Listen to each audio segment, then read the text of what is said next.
Todos en esa firma pensaban que sabían exactamente quién era yo. Estaban equivocados, sobre todo. Me llamo Valentina. Tengo 29 años. Y durante 6 años fui la asistente en Bergman Capital, de la que a nadie le importó aprender nada, más allá de que era útil. Conseguí el trabajo recién salida de la universidad, un puesto de entrada del tipo que te dan diciendo solo por 1 año o 2, hasta que se abra algo mejor. Recuerdo mi primer día tan claramente. Llevaba un blazer que había comprado específicamente para la entrevista. Me senté en un escritorio prestado porque el mío todavía no estaba asignado, y pensé, de verdad pensé, que si trabajaba lo suficientemente duro aquí, en 5 años, tendría mi propia cartera de clientes. 6 años después, seguía ahí, el mismo escritorio, que eventualmente sí me asignaron, la misma pared gris con una mancha de café en forma de mapa de Colombia que nunca limpié, porque como en el tercer año, dejé de creer que esto fuera lo bastante temporal, como para molestarme.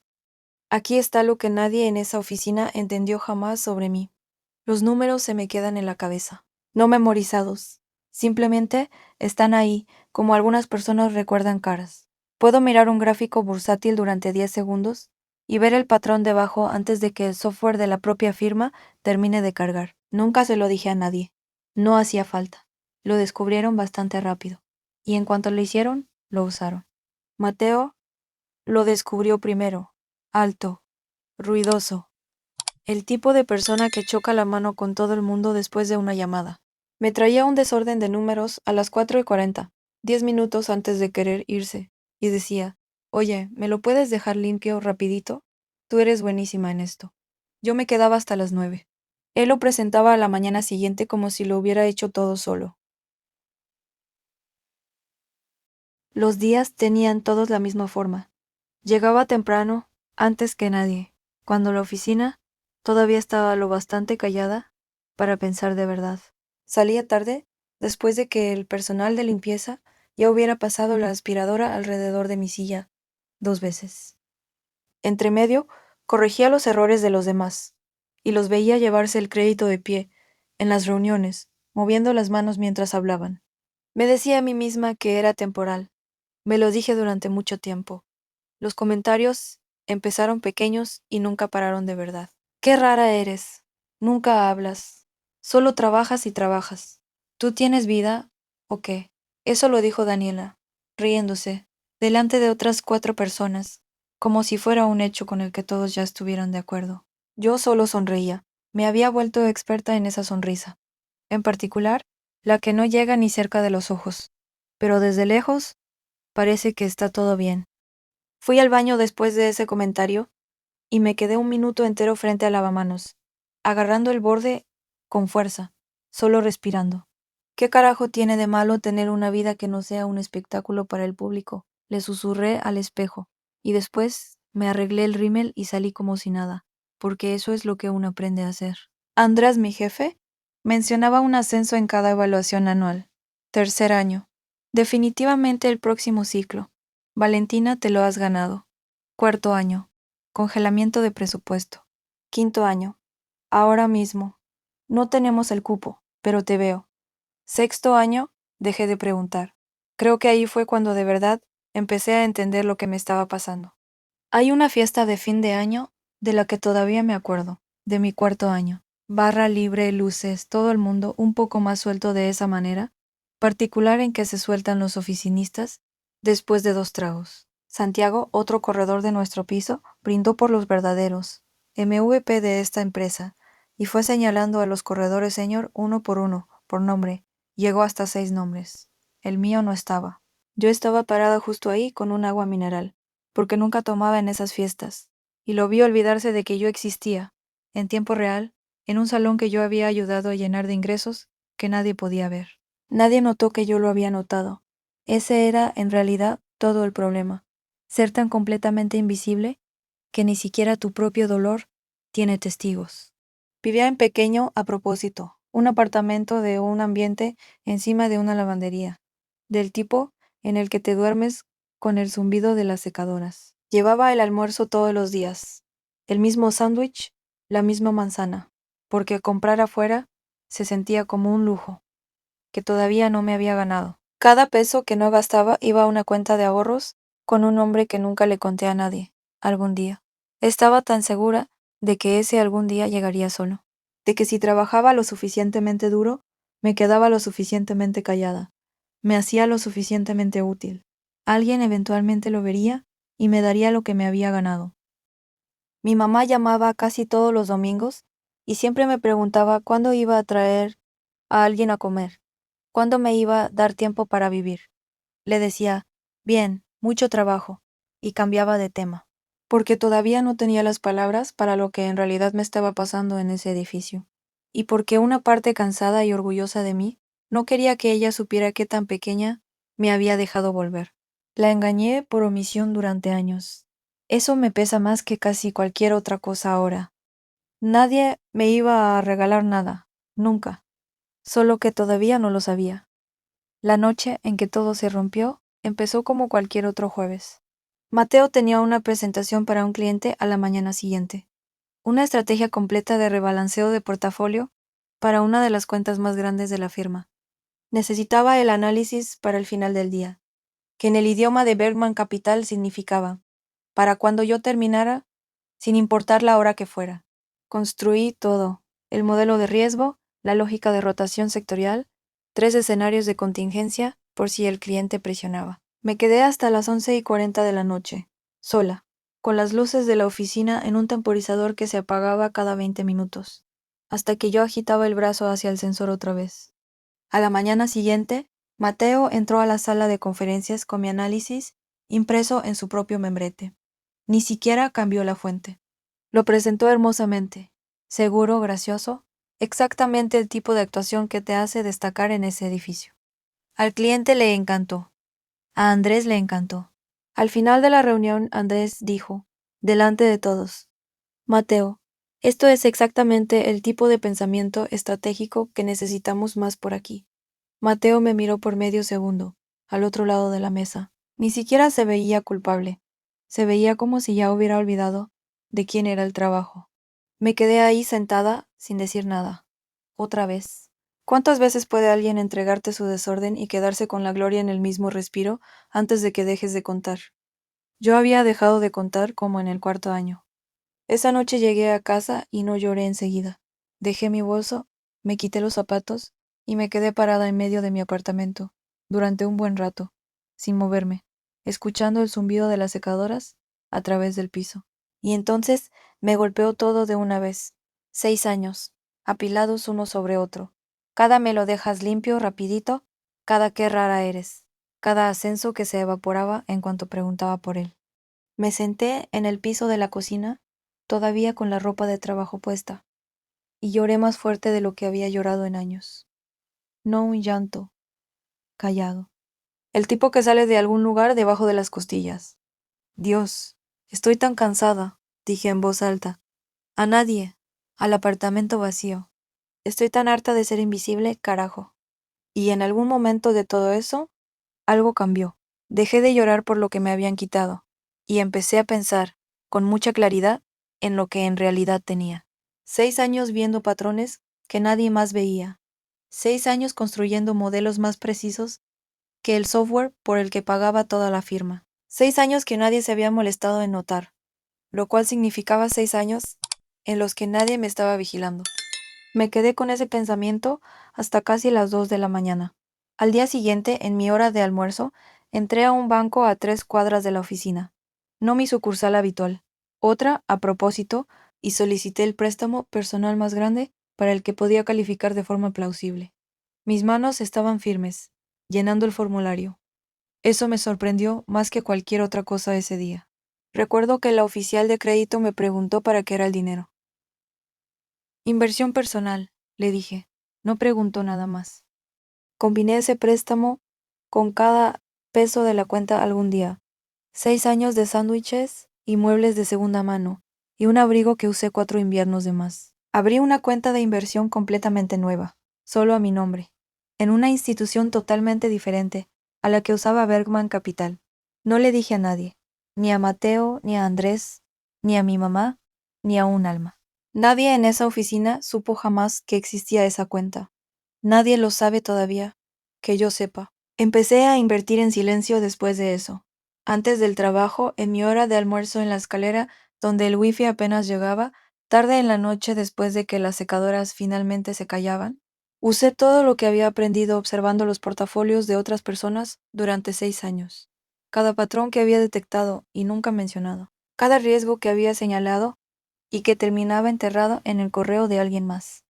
Cometí errores, muchos.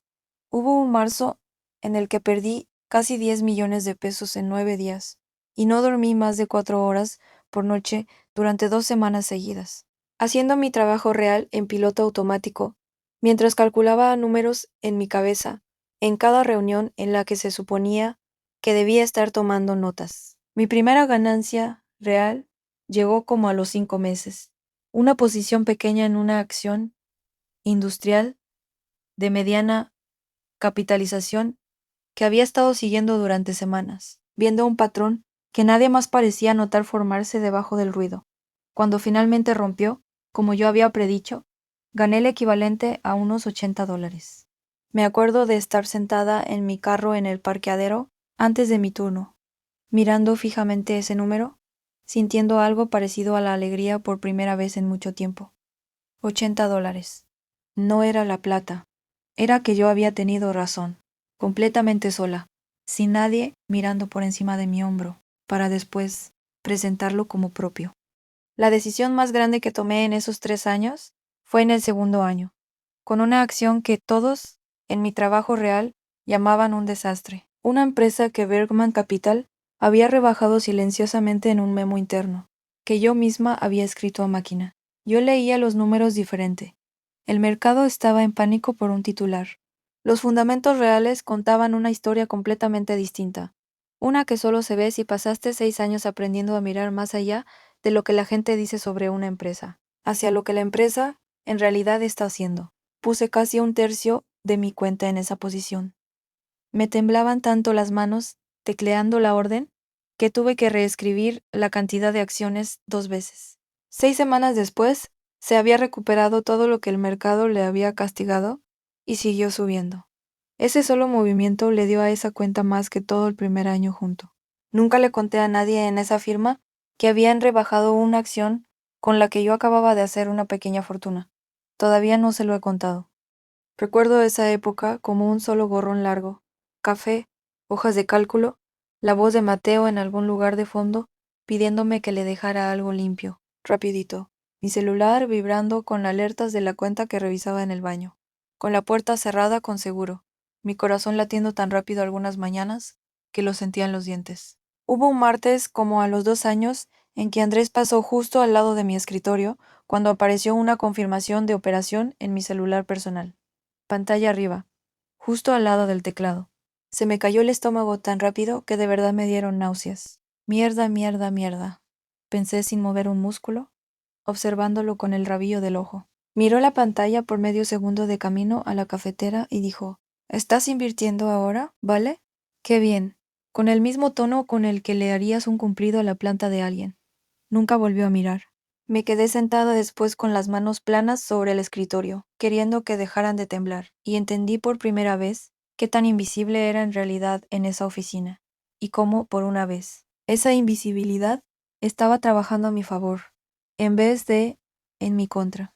Pero seguí adelante, porque por primera vez en 6 años, los números eran míos. Nadie se iba a quedar con el crédito de este. Hay un martes en el que todavía pienso, como al año y medio. Había tenido una buena semana, una posición que había construido lentamente. Durante 4 meses finalmente dio resultado.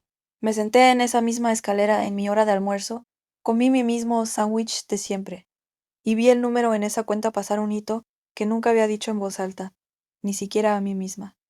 No sonreí. Solo me quedé ahí muy quieta, y sentí algo que no había sentido en años. Prueba. 3 años, 2 meses y 16 días después de abrir esa cuenta, revisé el saldo a las 11 de la noche, sentada en el piso de la cocina, en el mismo lugar exacto donde me había derrumbado ese jueves. 7 cifras. Era millonaria. Actualicé la página 3 veces, de la misma manera en que presionas el botón del ascensor otra vez, aunque sabes que no va a llegar más rápido. El número no cambió. Simplemente se quedó ahí, brillando un poco demasiado en la cocina oscura, la única luz encendida en todo el apartamento. En algún lugar debajo de mí sonó una alarma de secadora, el mismo sonido con el que me había quedado dormida 1000 noches en ese apartamento. Y recuerdo pensar qué extraño era que el mundo siguiera haciendo sus ruidos ordinarios, en medio del momento más grande de mi vida. No grité, no llamé a nadie, me quedé sentada ahí, en las mismas baldosas, en el mismo apartamento, y solo respiré. Adentro, afuera, durante mucho rato. El dinero en sí no arregló nada. Quiero ser honesta sobre eso, porque sé cómo suena. No me sentí rica, sentí algo más callado y, honestamente, más importante que rica.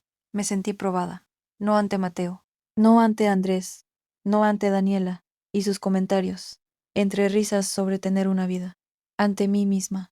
Necesitaba la prueba de que mi silencio y mi capacidad nunca fueron lo mismo que debilidad, que siempre fui mucho más que la asistente útil que dejaba las cosas limpias, rapidito.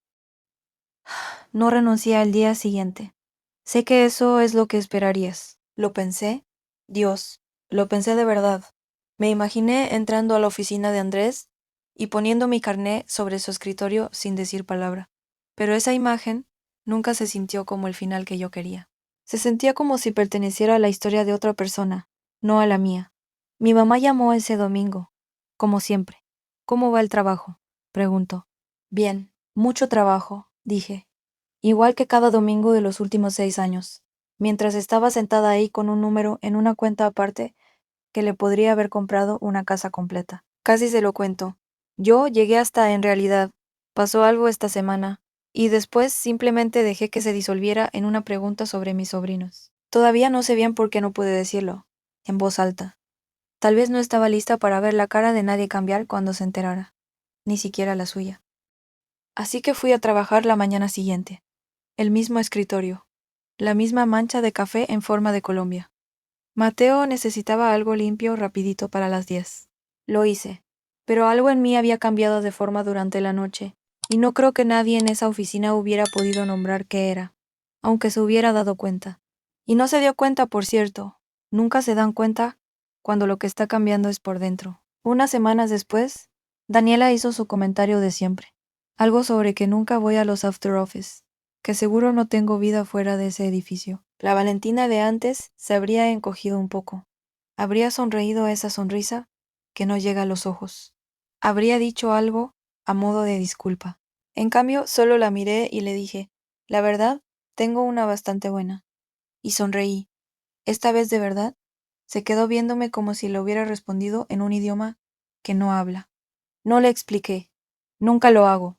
Empecé a decir que no. Cosas pequeñas primero. Dejé de quedarme después de las 6, a menos que de verdad quisiera. Cuando Mateo me traía algo a las 4:40, con esa misma sonrisa fácil, le decía que lo hacía en la mañana. Me miraba como si hubiera cambiado de idioma a mitad de frase. ¿En serio?, me dijo. Y yo solo lo miré y le dije, ¿en serio? Murmuró algo sobre que me había vuelto medio difícil últimamente, lo bastante fuerte como para que claramente quisiera que lo escuchara. Hace un año, ese comentario me habría quitado el sueño medianoche. Esta vez solo pensé con calma, casi con cariño, difícil. Palabra interesante para alguien que por fin dejó de hacerle el trabajo gratis. Seguía ayudando cuando la gente de verdad lo necesitaba. Sigo siendo yo debajo de todo esto, pero dejé de necesitar que lo notaran.